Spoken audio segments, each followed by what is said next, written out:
friends, welcome to my channel. By the way, today let's learn 10 opposites. Okay, today let's learn 10 opposites.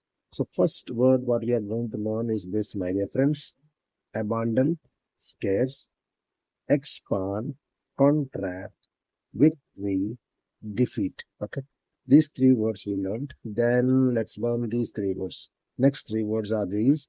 Okay, ancient opposite, modern; generous opposite, stingy; and whisper opposite, shout.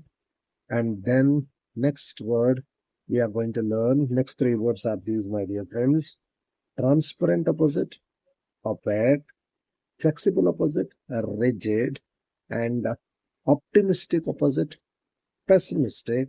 And the last and final one, all our favorite, is this: ancient departure. So let us, we learned 10 words opposite, my dear friends. So in case if you like this video, like it, share and subscribe. I will catch you in the next video. Bye.